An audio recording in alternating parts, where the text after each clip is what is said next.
Well, it's been 3 weeks since I've been down to the hangar. Just getting started on the road. This will be episode 89 in the saga of the restoration of an A-26 Invader called High Maintenance.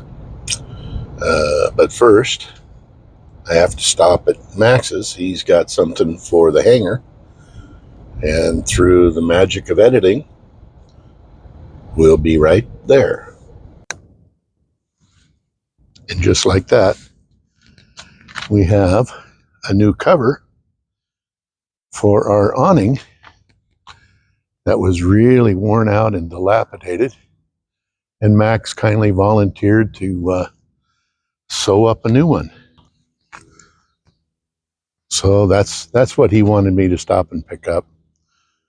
It's going to look so much better. The old one, it was all sun-baked and torn and tattered. So we'll get this up and have a new look for the hangar. Let's go inside and see what's going on in there. Before we do that, I got some video from the guys in France of some of the stuff that they've been doing.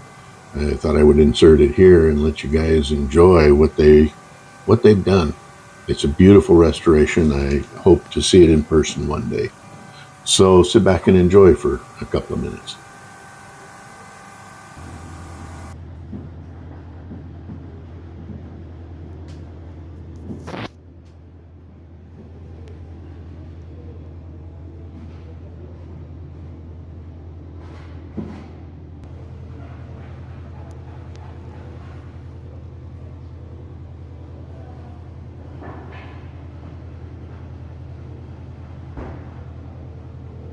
So just got to the hangar and Jan's showing me what's been going on for the last 3 weeks. And one of the things that's happened, our wonderful Sparkies have the annunciator panel all installed and working. So I'm going to flip on a battery switch up here and we'll see how things work.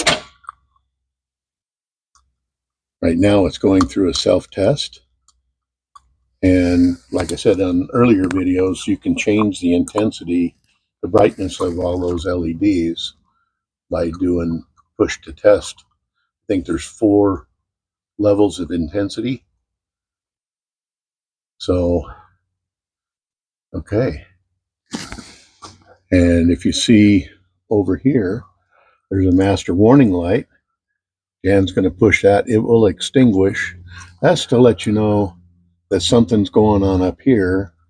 And when something's going on up there, you're going to look around and find the appropriate instrument that's going to tell you what's going on.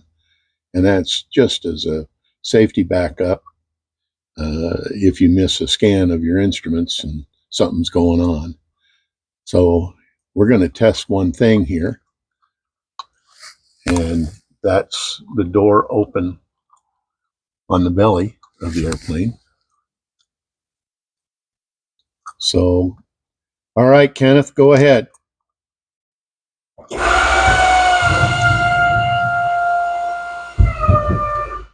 Okay, that is extinguished the light. And the master warning came on as well.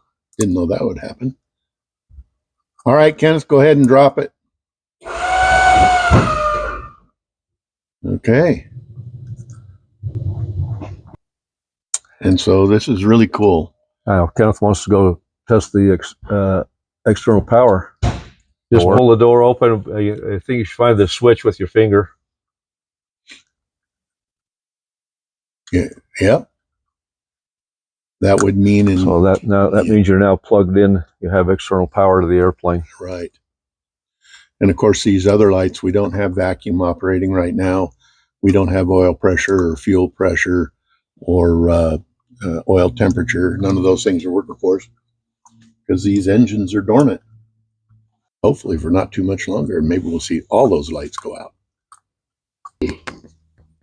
So we're back in Jan's workspace. He's going crazy again, making stuff. He's making new backup frames.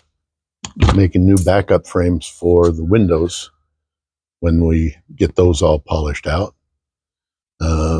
He had these laser cut out from a local company, and now he's doing the finishing touches to put nut plates in here, and these will securely hold the window frames in with the nut plates on the backside.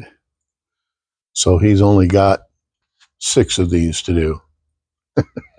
This is the first one. He's got 2 other ones done. Hold on. He's got these other ones all done for these small windows that go up above the wing.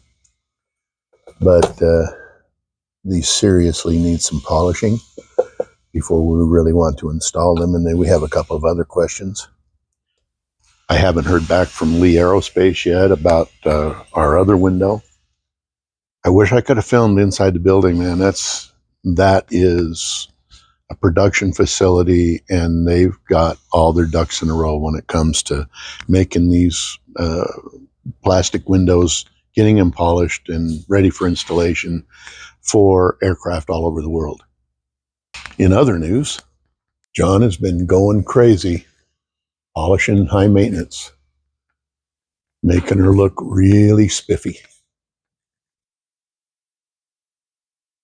And Jan, all right, and the Sparkies gave Jan a go-ahead to safety everything as far as wiring, getting it all tied off. And so we haven't got any issues with chafing anywhere. So yeah, the wheel wells are pretty well done. So anyway, another thing off the tick list. Something that's going to be coming up pretty soon are these fire bottles. And I've been looking and looking and looking for the piping that used to be here to go from here down to some double checks that's supposed to be right here that we also don't have. So we're missing a U pipe like this one. We're missing 2 S pipes over there, and then the double checks, which are going to sit right here. So you can direct the fire retardant to either engine, and you can do a double dunk wherever you send it if you have to. And then these bottles are going to have to be hydro tested and filled with whatever the chemical is. It's a name about 14 feet long, and it's on here somewhere. But these bottles are old, and we've got a guy in California that'll do them, but we just don't. They've got a 5-year hydro test on the bottles and 10 years on the squib, so we don't want to get those too early and start the clock on them. So anyway, it's looking pretty groovy in here. So Jan and Kenneth and I, we got the impossible done. Hang on just a minute. We got the new cover for the awning over the front door of the hangar. Looks great. Thanks, Max. Thanks, Max, for all you do. Well, it's a lot of stuff happened while I was gone. A lot more stuff still to go on. It's great to be back. We got some things accomplished today, but it was kind of a download day to see what's happened to the airplane, and then we got the awning on. So I'll be back here Monday to start next week and see where we're at. I appreciate everybody watching my videos. If you wouldn't mind, if you would subscribe, like, and share out my videos. I really like people knowing, and please leave comments down below. I read every one of them, and I try to respond to every one of them. So anyway, we'll see you next week. Thanks for watching.